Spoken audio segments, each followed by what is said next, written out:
Ryzen 5 5600G, a 6-core and 12-threaded CPU that came out in 2021. Now we are a few years late in testing the gaming performance of this iGPU, but because of recent events such as the economic crisis that our country is going through, a lot of people have ended up selling their GPUs or even entire PCs altogether. In this case, we're dealing with the former scenario. I was asked by the user to reinstall Windows on this PC and set it up for gaming. Now, the good thing about this situation is that the user of this PC mainly plays FPS games, which actually works to his advantage because the majority of the FPS games are easily run on an iGPU, especially if that iGPU is Vega 7. Ryzen 5 5600G is equipped with a bit dated but pretty decent gaming iGPU nonetheless. Of course, we won't be able to play the recent AAA games at 60+ FPS, but we should still be able to have an enjoyable gaming experience in FPS games. Let's begin the benchmarks with something simple. Valorant. In this game, I went with the lowest settings at 1080p resolution. I jumped into a deathmatch and played it for about 10 minutes. And I gotta say, it is running real smooth. The fact that we're getting over 200 FPS on an iGPU is really impressive. I mean, Valorant is known for being really easy to run, but I never thought that I'd be seeing this much FPS. The game was honestly pretty responsive, and I didn't see a single stutter at any point. In the end, we averaged around 214 FPS with pretty amazing 1% and 0.1% lows. League of Legends. Here I basically maxed out the graphics because, let's be honest, you can run this game on any computer from the past 15 years. And pretty much as expected, we're getting around 200 FPS. Even the 0.1% lows are above 100. Perfect results across the board.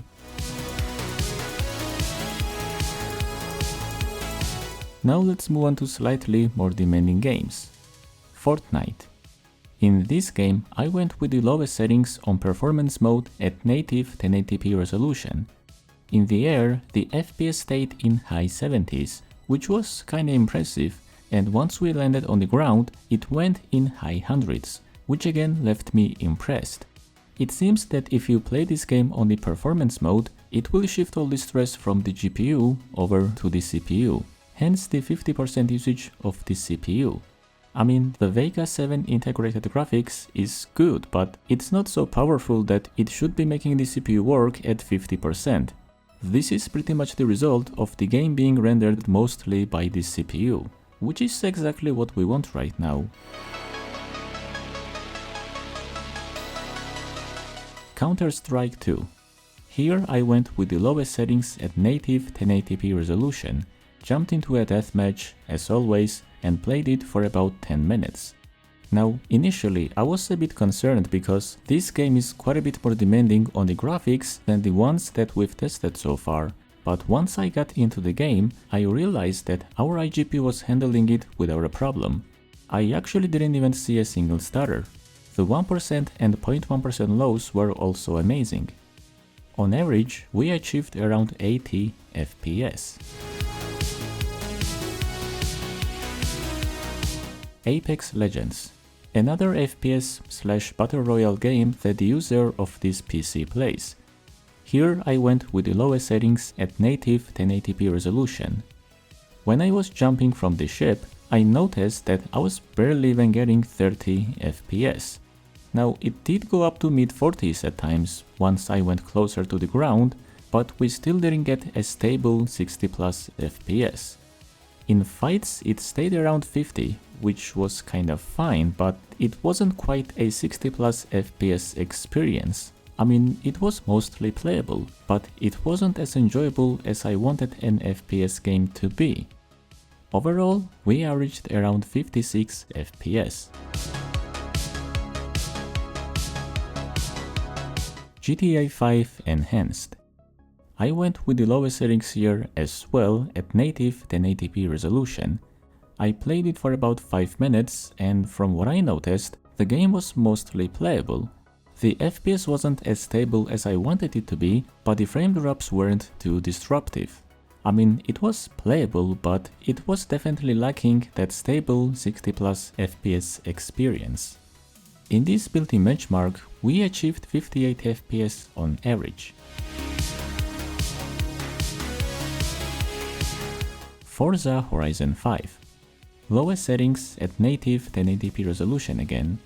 Now we won't really be able to play any of these following games at 60 FPS, but I wanna see just how well this Vega 7 iGPU does in AAA games. Either way, in this built-in benchmark, the FPS drops were kinda frequent, but I didn't really notice any stuttering. Was it playable? Well, yeah, but the lowest settings in this game look kinda bad, so I wouldn't really play it on these settings. On average, we achieved 53 FPS. Doom Eternal. I went with the lowest settings here as well. 1080p resolution with no upscaling whatsoever. Now, the gameplay itself was quite smooth. The game was visually pleasing to look at, but because of low FPS, the commands were extremely delayed. In fact, they were so delayed that it was nearly impossible to play. If you don't have 60 plus FPS in this game, it becomes pretty much unplayable. On average, we achieved 38 FPS. The Witcher 3. In this game, I chose the lowest settings at 1080p resolution and set FSR to balanced. Without it, we were just getting 20ish FPS, so we pretty much had to play with FSR on. Now, whether we were in a city or in an open area, we still couldn't go above 40 FPS. Sometimes it even went below 30, but regardless of how low the FPS went, the game never stopped being perfectly responsive. It never felt unplayable at any point, which was shockingly impressive. Did it look great?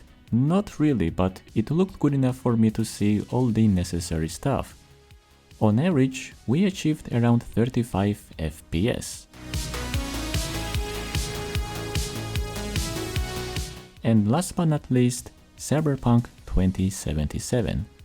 At this point I was running out of time, but I really wanted to test this game, so I just went with the lowest settings at 1080p resolution, set FSR to balanced, and jumped straight into the built-in benchmark.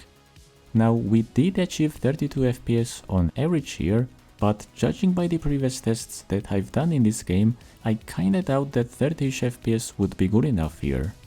Cyberpunk is one of those games where you kinda need a consistent 60ish FPS for it to be considered playable, but sadly we're not gonna get that performance from this iGPU. Overall, I think the user will be quite happy with the results. His goal was to play Valorant at 200 plus FPS while still maintaining 60 plus FPS in other shooters. AAA games were never his goal. It's just something that I decided to test myself cause I was curious. And before I end the video, I wanna talk about our current economy. It's been kinda difficult lately. None of my PCs have sold the past 4 months, which is just unheard of because my average was around 3 PCs per month. Sometimes I even sold like 5 or 6. I'm well aware of what the market wants. I always keep both the prices and the quality in check. But now, no matter how much I lower the prices, the PCs are just not selling. I'm not sure how long it's gonna continue like this, cause I wanna build PCs and make videos about them. I'm even willing to sell them for no profit. But judging how bad our economy and market is right now, I don't think it's gonna get any better anytime soon. Hence why I have not made any videos about building PCs lately.